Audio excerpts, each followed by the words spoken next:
All right, we're live. Welcome. We're going to take this down. How is everyone?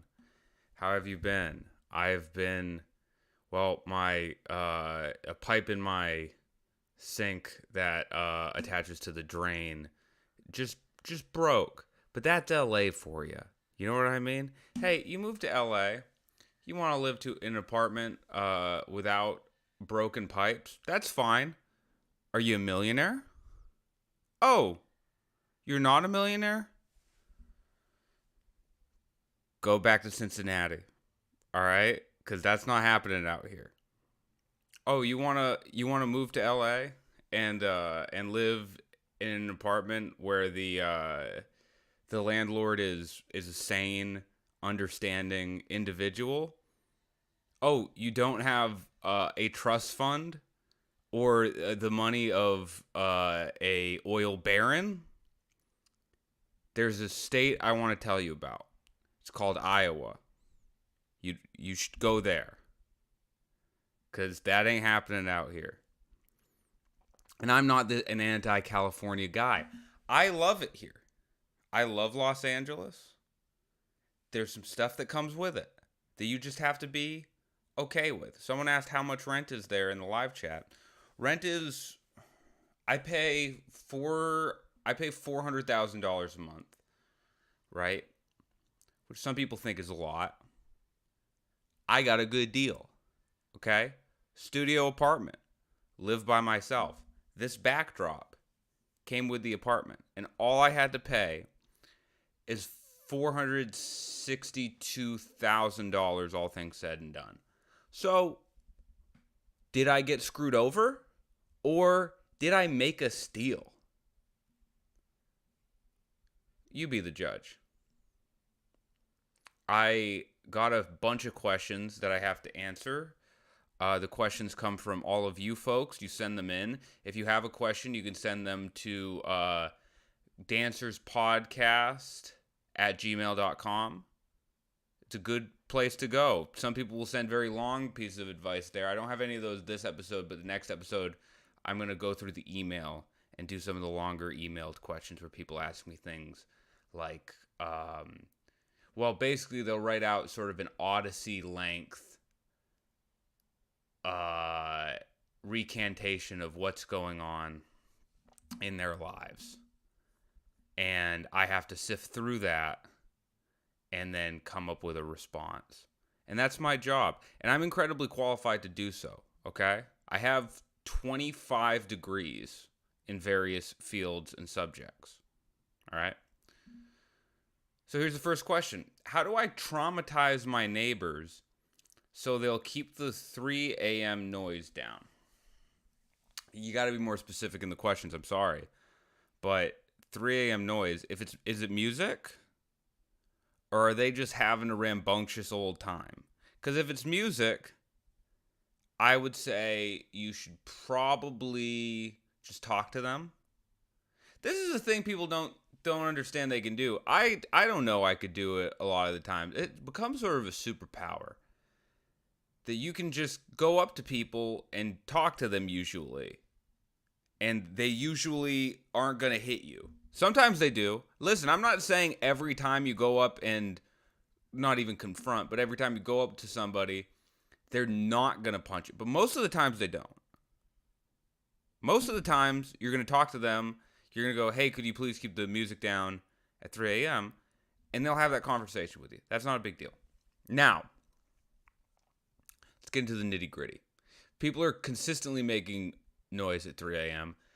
There might be meth involved, okay? We got to get that out. We got to get that out in the open. We got to get that out in the clear. Because that's just the way it is. If that's the case, you want to maybe lower your expectations of how quiet you want your apartment to be, right?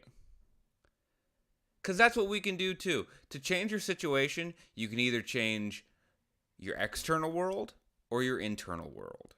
And if people who are on hardcore stimulants moved in next to you, is that a confrontation you are willing to have?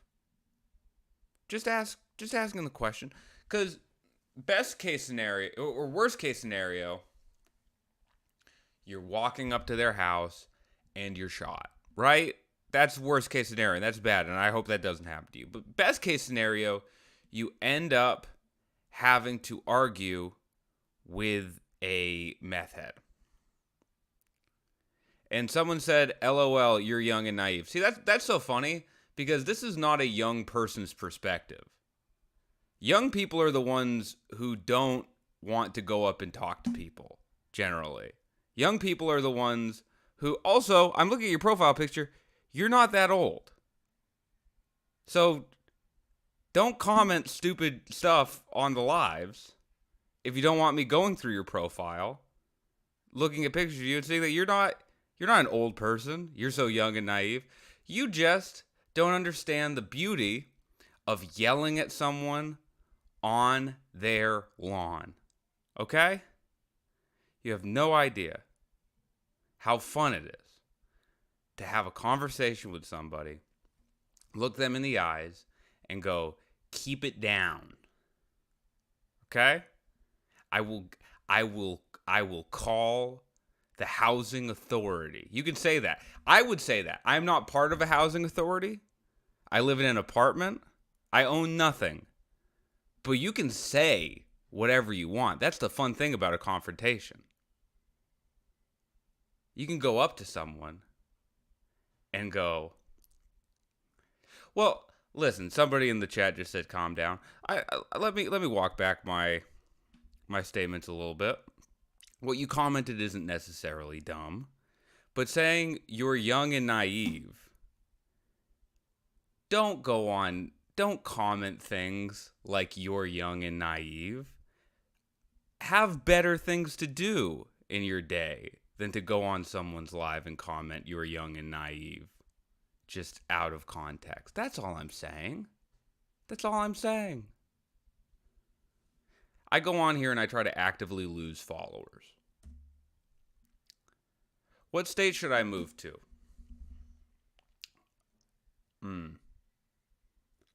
What state should I move to? What a great question. Well, I haven't been to every state. Never been to certainly not. You want to throw curveballs to people in your life, right? Because if you tell people I'm moving to Florida, that has like a connotation, right? People will usually think that you're trying to escape sort of like whatever the perceived liberal tyranny that you're under.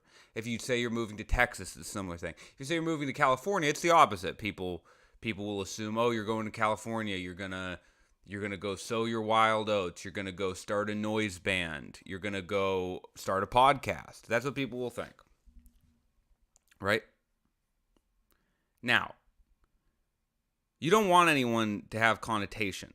You want people to not really know anything from your actions because you have to keep your life hidden, okay? We're doing the Don Draper mentality, who, by the way, is the character that you're supposed to look at and assume is good. So you want to move to a state that doesn't have any connotation with it. So let's go over a few of those. Rhode Island. If you say you're moving to Rhode Island, no one goes, oh, are you... If you're moving to Rhode Island, people will just assume that something's wrong, and they don't know what it is. Move to Delaware. Okay? Those are kind of the only two. Okay? I would say you have a choice. I'll give you a choice. Rhode Island or Delaware. Because you have to keep people guessing. You have to keep people guessing.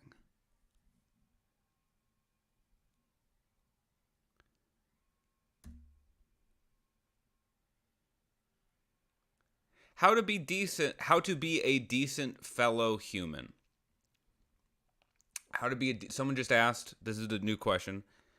How to be a decent fellow human. You gotta grow a big beard. You gotta get a shawl of sorts. And you gotta walk around and bother people in bars. People who say things like, I just want to be decent to my fellow man. I just want to be a decent human being. That's usually what they're wearing. That's what I think of when I think of that statement, how to be a decent fellow human. What's up, my fellow humans? Big beard, shawl, walking around, starting conversations with strangers who are just trying to get to their next destination. You stop them in the street, especially if they're smoking outside. Then you harass them with a question like that. No, hey, man. There's a lot of ways to be a decent fellow human. Drink a bunch of beers in like a chill way. That's a nice thing to do. People like that. There's a lot of ways you can kind of hack that one. That's a great question. How to be a decent fellow human. You know what? I'll just say one thing. Don't be a person whose whole thing is telling it like it is. That's about it. That's all you need. When you pick up trash, what kind of bag do you use? Plastic or fabric? Plastic or fabric bag? You think I'm using a fabric bag to pick up trash? You think I'm a king? You think I'm a agrarian scholar? No, I use a plastic bag to pick up trash. Fabric bag and wash it in the washing machine after picking up LA trash?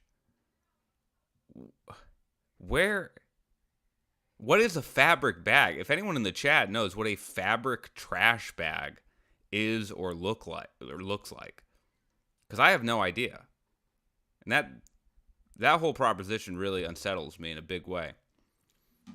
Ooh, this is a good question. What's your best advice for dating? I would say, number one, lying. Big thing for dating, right? Lying, deceiving, sort of like lying for no reason. If someone asks you like, oh, what were you doing yesterday? Be like, I was rock climbing. You've never rock climbed a day in your life. That's how you lock it in. All right? No, don't do that. I'm kidding. What you should do. Best advice for dating. We all get nervous before dates, right? Everybody gets nervous. Hopefully you're nervous. You know what I'll say? Step number one, make sure you're nervous. All right? If you're not nervous, what are you doing? You're going to a date all casual? You're going to a date chilled out? Are you a sociopath? Are you American Psycho? Be nervous. You should be jittery. You should be shaking at the table. Because the other person will then know this person has interest in me. I'm wanted. So make sure you're nervous. Number one. That's my number one piece of advice for dating. We're going to go through the Dan Donahue method of dating. Number one, be nervous. Number two, tell yourself before the date, I am not going to get into like kind of a weird areas of conversation that you shouldn't get into in a date, and then totally do it. That's number two. So go, I just want to have like a nice, easy, relaxing time on the date. Like before the date, you're saying this in your head, like don't mention your recent the recent video you watched on the root chakra. Don't do that. Don't talk about how it relates to Western medicine. Don't talk about that. And then you're sitting down, and within the first 2 seconds, it's like, yeah, it has to do with like sexual development, like that. Don't. So that's number two. Number three, assume it went way better than it actually went. That's a big one.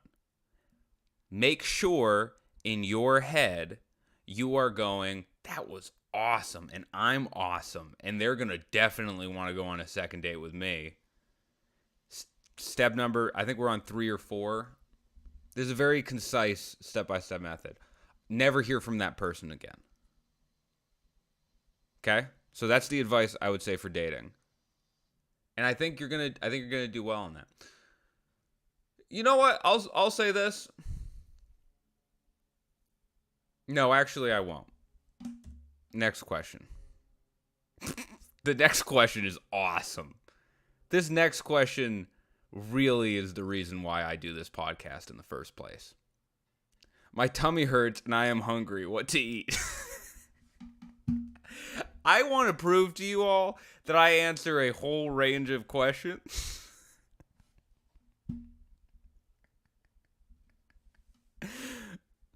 My tummy hurts and I'm hungry. What to eat? It's a great question. It's a really good question. Oh, man. Boy, this question kind of gives me flashbacks of dating. Listen, nothing wrong with these people, okay? I want to make that very clear with all of you.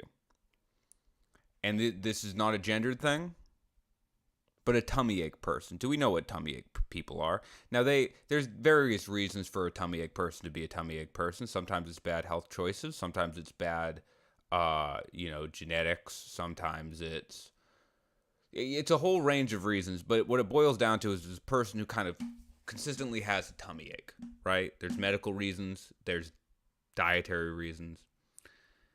And for some reason, many of them find themselves in Los Angeles, California, in the dating pool. And I've dated a number of people who were tummy ache. I date women, so they were tummy ache women. There's tummy ache fellas, too. I'm friends with a lot of tummy ache fellas, all right? Gives me a flashback to dating people who, because for some reason, tummy ache people, because they've ostensibly or probably have had this issue their whole lives, right? Having tummy aches, consistently having tummy aches.